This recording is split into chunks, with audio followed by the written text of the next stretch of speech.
আওয়ামী লীগের পর বিএনপিকেও মাইনাসের ষড়যন্ত্র চলছে, দাবি বিএনপির নেতাদের। ছাত্র শিবিরকে ২৪-এর অভ্যুত্থানের সহযোদ্ধা বললেন সার্জিস। প্রতিবেদন জমা দেয়নি কোনো সংস্কার কমিশন। প্রাথমিক ও মাধ্যমিকের পরিমার্জন বই আজ থেকে ওয়েবসাইটে পাওয়া যাবে, জানালো এনসিটিবি। যশোরে আজ থেকে ৩ দিনব্যাপী মাহফিল, বয়ান করবেন দেশবরেণ্য আলেমরা।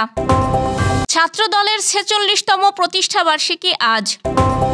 উপজেলা পর্যায়ে বাণিজ্য মেলা আয়োজনের পরামর্শ দিলেন প্রধান উপদেষ্টা। নতুন প্রত্যয়ে বিটিভির সংবাদভিত্তিক পূর্ণাঙ্গ টেলিভিশন চ্যানেলের যাত্রা শুরু। দিল্লি পুলিশের বাংলাদেশ সেল আবার সক্রিয়, চলবে কঠোর অভিযান। মৃত্যুদণ্ডের বিধান বিলুপ্ত করল জিম্বাবুয়ে। শুনছিলেন দিনের খবরের প্রধান প্রধান শিরোনাম, এবার বিস্তারিত। তার আগে গ্রামের কাগজের ইউটিউব চ্যানেল সাবস্ক্রাইব করুন এবং সব খবর পেতে ফেসবুক পেজ ফলো করে রাখুন। জুলাই বিপ্লবের ঘোষণাপত্রের মতো আরও অনেক ইস্যু সৃষ্টি করে দেশের সার্বিক পরিস্থিতি ঘোলাটে করার চক্রান্ত চলছে বলে মনে করছে বিএনপি। দেশে এক ধরনের অরাজকতা তৈরি করতে একটি মহল চেষ্টা চালাচ্ছে বলেও দলটি মনে করছে। দেশে এই পরিস্থিতি তৈরির চেষ্টা, সেটা আওয়ামী লীগকে মাইনাস করার পর বিএনপিকেও মাইনাস করার ষড়যন্ত্র বলে মনে করেন দলটির নেতারা। এর পরিপ্রেক্ষিতে আরও সতর্ক থাকার বিষয়ে বিএনপি নেতাকর্মীকে কঠোর নির্দেশনা দেওয়া হয়েছে বলে জানা গেছে। বিএনপির স্থায়ী কমিটির বৈঠকে দলটির নেতারা এমন অভিমত ব্যক্ত করেন বলে বৈঠক সূত্র জানিয়েছে।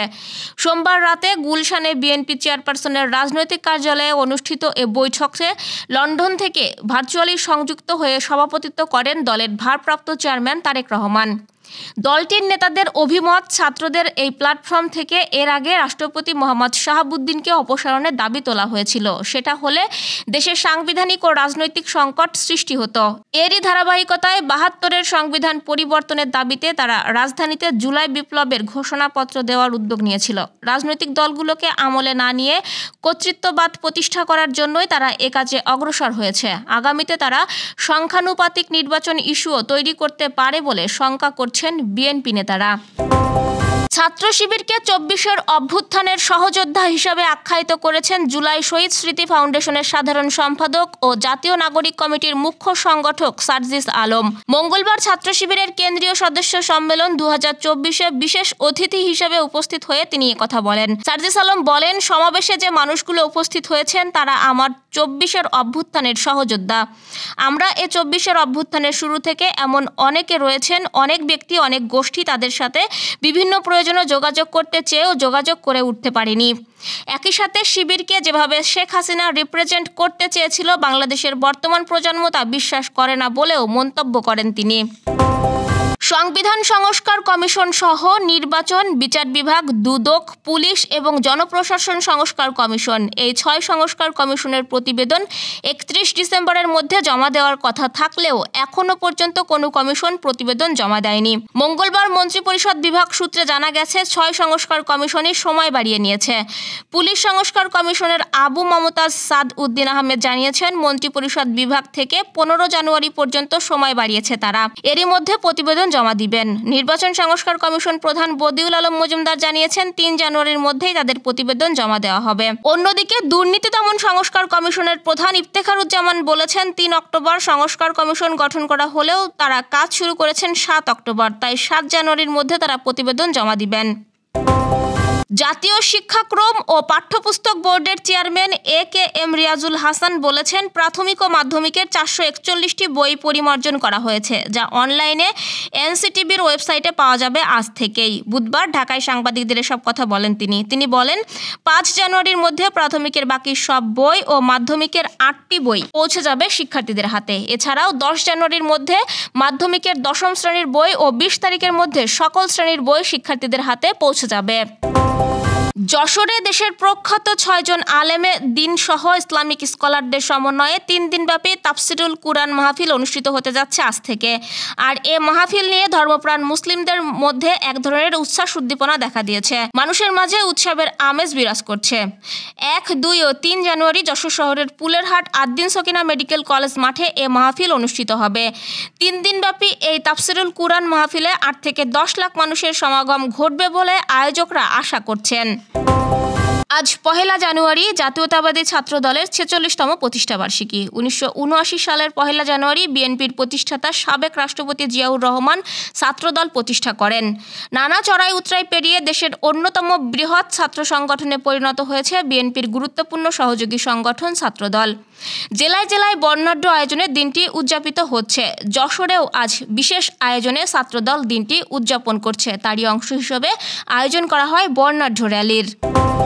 উদ্যোক্তা তৈরির লক্ষ্যে সারা দেশের উপজেলা পর্যায়ে বাণিজ্য মেলা আয়োজনের পরামর্শ দিয়ে অন্তর্বর্তী সরকারের প্রধান উপদেষ্টা ডক্টর মোহাম্মদ ইউনূস বলেছেন, এর জন্য অর্থ প্রয়োজনে সরকার দেবে।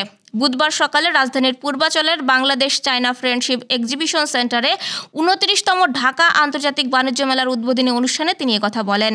প্রধান উপদেষ্টা বলেন, মানুষ মাত্রই উদ্যোক্তা, মানুষের কাজই হলো নিজের মন মতো কাজ করা। বাণিজ্য মেলা মানুষকে নিজের উদ্যোগকে ও সৃজনশীলতাকে তুলে ধরার সুযোগ দেয়, এ সুযোগ কাজে লাগাতে হবে। নতুন প্রত্যয়ের সংবাদ মাধ্যম পূর্ণাঙ্গ টেলিভিশন চ্যানেল হিসেবে যাত্রা শুরু করছে বিটিভি নিউজ। মঙ্গলবার সন্ধ্যা 7টা থেকে চ্যানেলটির সম্প্রচার শুরু হয়, যা বাংলাদেশ টেলিভিশনের সামাজিক যোগাযোগ মাধ্যম ফেসবুক পেজে জানানো হয়। বিটিভি নিউজের লোগো সহ প্রকাশিত এক পোস্টে জানানো হয়, সন্ধ্যা 7টা থেকে এ চ্যানেলটির সম্প্রচার শুরু হয়েছে। উল্লেখ্য, বাংলাদেশ টেলিভিশন 1964 সালের 25 ডিসেম্বর দেশের প্রথম টেলিভিশন চ্যানেল হিসেবে যাত্রা শুরু করেছিল। পরে 1967 সালে পাকিস্তান টেলিভিশন কর্পোরেশনের অধীনে চলে যায় এবং 1972 সালে রাষ্ট্রপতির আদেশে এটি বাংলাদেশ টেলিভিশন হিসেবে প্রতিষ্ঠিত হয়। ভারতের দিল্লি পুলিশের নিষ্ক্রিয় হয়ে পড়া বাংলাদেশ সেল নতুন করে চালু করা হয়েছে। অবৈধ বাংলাদেশি অভিবাসীদের শনাক্ত করে উচ্ছেদ করার লক্ষ্যে 2 দশক আগে গঠিত হয় এই সেল, যা দীর্ঘদিন অকার্যকর থাকলেও পুনরায় সক্রিয় হয়ে উঠেছে। বুধবার টাইমস অফ ইন্ডিয়া জানিয়েছে, দিল্লিতে সাম্প্রতিক অভিযানে নতুন করে বেশ কয়েকটি জেলায় অনানুষ্ঠানিকভাবে বিদেশি বহিষ্কার সেল নামে একই ধরনের ইউনিট গঠন করা হয়েছে। 2000 সালের শুরুর দিকে সাবেক পুলিশ কমিশনারের উদ্যোগে প্রতিটি জেলায় এই বিশেষ ইউনিট গঠিত হয়েছিল। তখন হাজার হাজার বাংলাদেশি নাগরিককে চিহ্নিত করে দেশে ফেরত পাঠানো হয়। সেগুলোতে বাংলা ভাষায় দক্ষ পুলিশ সদস্যদের বিশেষভাবে দায়িত্ব দেওয়া হয়। প্রতিটি ইউনিটে 5 থেকে 10 জন সদস্য থাকছেন, যাদের নেতৃত্বে থাকছেন একজন ইন্সপেক্টর বা সাব ইন্সপেক্টর। আসাম ও পশ্চিমবঙ্গ থেকে আসা বাঙালি পুলিশ সদস্যদেরও অন্তর্ভুক্ত করা হয়েছে। মৃত্যুদণ্ডের বিধান বিলুপ্ত করে একটি আইনের অনুমোদন দিয়েছে আফ্রিকার দেশ জিম্বাবুয়ের প্রেসিডেন্ট এমারসন মানানগাগওয়া। নতুন আইনটি অবিলম্বে কার্যকর হবে। জিম্বাবুয়ের সরকারের এই সিদ্ধান্তকে স্বাগত জানিয়েছে আন্তর্জাতিক অধিকার সংগঠন অ্যামনেস্টি ইন্টারন্যাশনাল। বলা হয়েছে, আফ্রিকার ওই অঞ্চলে দীর্ঘদিনের মৃত্যুদণ্ড বিরোধী আন্দোলনের আশার আলো দেখাবে এই সিদ্ধান্ত। তবে জিম্বাবুয়ের নতুন আইনে বলা হয়েছে, দেশে জরুরি অবস্থা জারি থাকার সময় প্রয়োজনে কাউকে মৃত্যুদণ্ড দেওয়াও যেতে পারে। এই বিধান নিয়ে উদ্বেগ জানিয়েছে অ্যামনেস্টি ইন্টারন্যাশনাল। এই ছিল দুপুরের আয়োজন। সাথে থাকার জন্য ধন্যবাদ।